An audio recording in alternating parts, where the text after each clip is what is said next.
jarumin Kannywood Abba almustapha kuma fitacce a masana'antar ta Kannywood, sannan kuma dan gwagwarmaya kuma cikakken dan jam'iyyar NNPP. Abba almustapha da ya kasance yana yi wa jam'iyyar NNPP bangaren kwankwasiya hidima, inda ba a yanzu ba mutane da dama sun san Abba almustapha wajen himma da kuma yadda ya dage ya kuma jajirce yake kokarin wato ganin cewa Abba Kabir Yusuf ya zama gwamna. A yau dai za a iya cewa tuni ya fara sharɓar roman wannan demokuraɗiyya ta yadda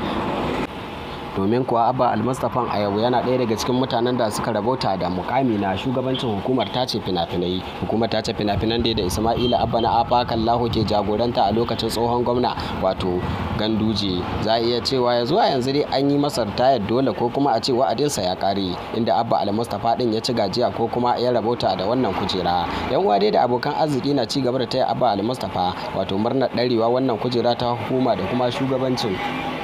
ma'ana hukumar ta tace fina-finai ta jihar Kano. Ya zuwa yanzu mutane da dama ne ke ci gaba da taya Abba murna, kuma ana ganin cewa Abba Kabir Yusuf ya yi naɗin ne a daidai lokacin da ake ganin cewa ita dama hukumar tace fina-finan tana buƙatar memba daga cikin wanda suke harkar fim ɗin, domin dai a tabbatar da cewa su ne suka san ciwo da kuma kukan da ke damun su.